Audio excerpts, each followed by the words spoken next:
health. Reboot your body. Omega-3 oil extracted from algae. Strong heart, sharp mind, healthier you. అటకాల నుంచి వచ్చిన వ్యక్తులలో బోల్డ్ ఎంతమంది కూడా ఉన్నారు. అందులో విలక్షణ నటుడుగా మనకందరికి పేరు వచ్చిన కోటా శ్రీనివాసరావు గారు. అవునండి. అండ్ కోటా శ్రీనివాసరావు గారితో మీకు ఒక మంచి అనుబంధం అనేది కూడా ఉంది కదా. సుమారు ఒక 10 చిత్రాల వరకు చేశారా?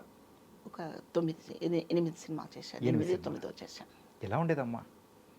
చాలా అద్భుతమైన నటులండి. చాలా చాలా అద్భుతమైన నటుడు. మనం చాలా చెప్పుకునేటప్పుడు ఒక్కోసారి ఒక ఎస్వి రంగారావు గారికి, గుమ్మడి గారికి రీప్లేస్మెంట్ లేదు అనుకొని చెప్పుకుంటూ ఉంటాం కదా. అంటే వాళ్ళిద్దరి గురించే కాదు, కొన్ని రీప్లేస్మెంట్ లేవు కదా, అంతే. అలా ఆయనకి రీప్లేస్మెంట్ లేదు కోటా గారికి. కోటా గారి లాగా, కోటా గారి రేంజ్ అనుకోవడానికి మనకి ఏమో, నేను ఉన్నంత వరకు చూస్తానో లేదో నాకైతే తెలియదు. చాలా అద్భుతమైన నటుడండి. మొన్న ఆయన చనిపోయినప్పుడు, అంటే ఇప్పుడు కరెక్ట్గా వారమైంది, పోయిన ఆదివారం కదా చనిపోయింది. సో చాలా బాధేసిందండి, చాలా చాలా. అంటే నేను ఎలా చెప్పాలంటే, మా ఆర్టిస్టులందరి ఫీలింగ్ ఎలా ఉంటుందంటే, మేము వేరువేరు వీధుల్లో, వేరువేరు స్ట్రీటుల్లో ఉన్నప్పటికీ, ఈవెన్ వేరువేరు ఊర్లలో ఉన్నప్పటికీ, మా ఆర్టిస్ట్ ఒకళ్ళు తొలగిపోతే మా గ్రూప్లో నుంచి, మా ఫ్యామిలీలో నుంచి ఒక వ్యక్తి వెళ్ళిపోయినట్టుగా ఫీల్ అయిపోతాం. అంత బాధ ఉంటుంది మాకు. ఎందుకంటే ఏదైనా ఒక క్యారెక్టర్ చేయాల్సి వచ్చినప్పుడు సమఉజ్జీలుగా వెతుక్కుంటుంటాం. అంటే సెట్లోకి వెళ్తే నాకంటే చిన్నవాడు, కొత్తవాడు ఉంటే చేసేస్తాము. నాకంటే బాగా గొప్ప నటుడు ఉన్నప్పుడు నాలో నుంచి ఇంకా బెటర్మెంట్ వస్తుంది కదా అండి. అది నిజమ్మా కదా. సో మేము ఎప్పుడు కోరుకుంటాం, సెట్లో మనకి తిరుగులేని నటుడు ఉంటే వాళ్ళ ముందు మనం ఒక 50% ప్రదర్శన కాకుండా కంప్లీట్ 90%, కంప్లీట్ 100% ఆ క్యారెక్టర్ని బయటికి తీసుకురావాలి. ఆ సెట్లో మనం పోటాపోటీగా ఉండాలండి. కాంపిటీషన్ ఎప్పుడు వస్తుంది? అవతల వాడు ఉద్దండుడైతే వస్తుంది. మనలో కొత్తోడు కూడా ఒకడు వస్తాడు. అటువంటి నటుడు ఆయన. చాలా గొప్ప నటుడు అనమాట. నేను తిరుమల తిరుపతి వెంకటేశ అని ఆయన కాంబినేషన్లో ఆయన వైఫ్ క్యారెక్టర్ చేశాను. మా కూతుళ్ళు ఒక రోజా, కోవై సర్ల గారు, మహేశ్వరి, రవితేజ గారు, శ్రీకాంత్ గారు, బ్రహ్మానంద గారు మా అల్లుళ్ళు క్యారెక్టర్లు. ఏదో ఒక బంజారా హిల్స్లో ఒక గెస్ట్ హౌస్లో వాచ్మ్యాన్ క్యారెక్టర్ ఆయనది, వాచ్మ్యాన్ వైఫ్ క్యారెక్టర్ నాది. బిస్లరీ ఖాళీ బాటిల్స్లో వాటర్ నింపి, ఇది బిస్లరీ వాటర్ అని చెప్పి పిల్లలకి తాగిస్తూ, లేదా బయట కూడా అమ్ముతారనుకుంటా, అలాంటి క్యారెక్టర్. ఇప్పుడు జరిగేది మీరు అప్పుడే చేసేసారు. ఇప్పుడు జరిగేది ఫ్యాక్ట్. ట్యాప్లో వాటర్ పెట్టి వాటర్లు పోస్తూ ఉంటారు. అందులో నా క్యారెక్టరు అటు ఆయన పిసినర్తనాన్ని కొద్దిగా ఆవగించుకుంటూ, ఆయన కష్టాన్ని కొంచెం గమనిస్తూ, మళ్ళీ చెడ్డవాడు కాదు భర్త, మంచివాడు. పిల్లలకేమో అత్యాశలు, పిల్లలకి, ఆడపిల్లలకి వాళ్ళ కోరిక తీర్చలేని అసహాయతతో ఉన్న తల్లిదండ్రులం మేము. మంచి క్యారెక్టర్ పడింది ఆయనతో పాటు. నేను చాలా హ్యాపీగా ఫీల్ అయ్యాను. ఆ తర్వాత ఊహనా పెళ్ళంట అని, అహనా పెళ్ళంట ఒకటి, ఊహనా పెళ్ళంట ఒకటి, 2 ఉన్నాయండి. సురేష్ ప్రొడక్షన్స్దే అది కూడా. అందులో నేను మురళీమోహన్ గారు నేను పేరు, కోట గారు నాకు మావగారు. నేను అందులో రిచ్ అనమాట క్యారెక్టర్. నా క్యారెక్టర్ ఏదో పెద్ద నెక్లెస్, పెద్ద హారం వేసుకొని ఉంటే, అది షార్ట్ అవగానే తీసి అక్కడ పెడుతుండేదాన్ని నేను. కోట గారికి విసుగు వచ్చింది. ఏంటి శివపార్వతి ఎన్నిసార్లు తీస్తావు నెక్లెస్, ఏంటి కష్టంగా ఉందా అన్నారు ఆయన.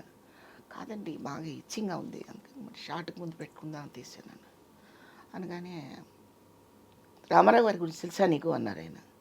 అయ్యో తెలియపోవడం ఏంటండి అన్న.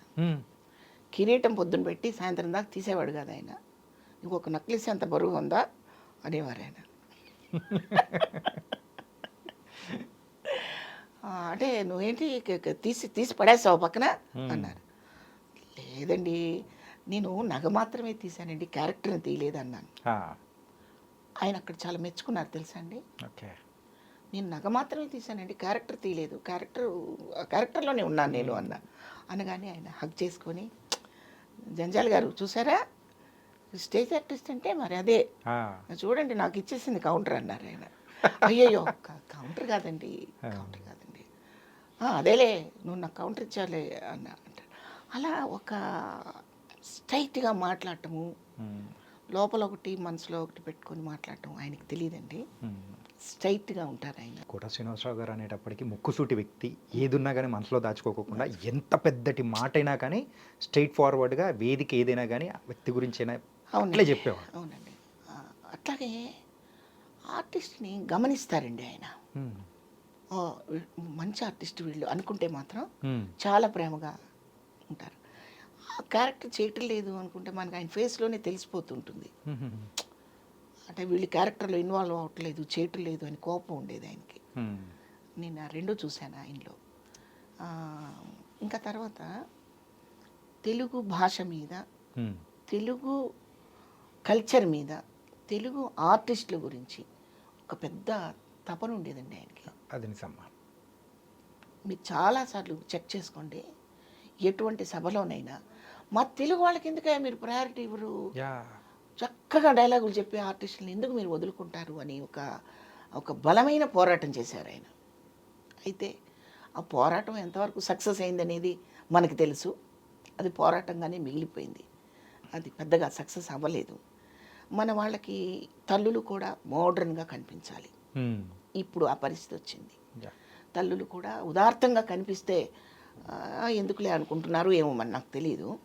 కొంచెం మోడ్రన్గా, కొంచెం మిడీలు చెడ్డీలు వేసుకొని లొకేషన్కి వచ్చి, ఆ తర్వాత ఫ్యాన్సీ డ్రెస్సులు వేసుకున్నట్టు ఓ తెల్ల విగ్గు పెట్టుకొని, ఒక కుంకుమ బొట్టు పెట్టుకొని, కాటన్ చీర కట్టుకొని అక్కడికి వచ్చి మీరు వేస్తున్నది మదర్ క్యారెక్టరా అనిపించుకోవాలని తాపత్రయపడుతున్నారే తప్పితే ఒక మదర్ లాగా అడాప్ట్ అవ్వటం లేదు. మీరు కోట గారిని చూడండి, ఆయన ఎన్ని తరహా క్యారెక్టర్లు వేశారు ఆయన. విలన్లోనే రకరకాల క్యారెక్టర్లు చేశారు ఆయన. ఒక సాఫ్ట్ హెయిర్ పెట్టుకుని మాటికి జుట్టు ఇట్లా అనుకుంటూ ఉంది ఒక క్యారెక్టర్ దేంట్లోనో. అలాగే మన ఎన్టీఆర్ గారి క్యారెక్టర్ చేశారు. ఆ క్యారెక్టర్ ఏంటండి అది పిక్చరు? ఆయన కెరీర్ స్టార్టింగ్లో కాదు, బాగా పీక్లోకి వచ్చాక చేశారు. ఓకే. అప్పుడు క్రిటిసైజాలు కూడా చాలా వచ్చాయి కదండి. ఎన్టీఆర్ గారి క్యారెక్టర్. అవును. అట్లా ఏ క్యారెక్టర్నైనా అలాగా అడాప్ట్ చేసేసుకొని ఒదిగిపోయి చేయడము అనేది ఒకటి. ఇది పాపం ఆయన నిష్క్రమించే ముందు కూడా నాతో ఒకసారి ఫోన్లో చెప్పారు. ఇప్పుడు 3-4 months క్రితంలేండి నేను ఫోన్ చేసింది. ఓకే. ఎప్పుడో అంటే ఒక రేడియో ప్రోగ్రామ్ అనమాట అది. దాంట్లో కోట గారి గురించి నేను చెప్పాల్సి వచ్చి చెప్పిన తర్వాత ఆయనే నాకు ఫోన్ చేశారు. ఓకే. బాగా చెప్పావు శివపార్వతి అంటే, ఉన్నదే కదండి నేను చెప్పింది, కొత్తది చెప్పలేదు కదా అని మాట్లాడుకున్నాము. నువ్వేం చేస్తున్నావు అంటే, లేదండి కొద్దిగా స్లో అయింది నా నడక అంటే, పరిగెత్తేదానివిగా అన్నారు. పరిగెత్తేది ఒక్కోసారి నడక అవుతుందండి, ఒక్కోసారి నిలబట్టం కూడా అవుతుంది కదా అన్న. నువ్వేం తగ్గలేదు అన్నారు ఆయన. ఆ రోజు ఏదైతే కౌంటర్ ఆయన అన్నారు అలాంటిది, కానీ అది బాగుండేదమ్మా.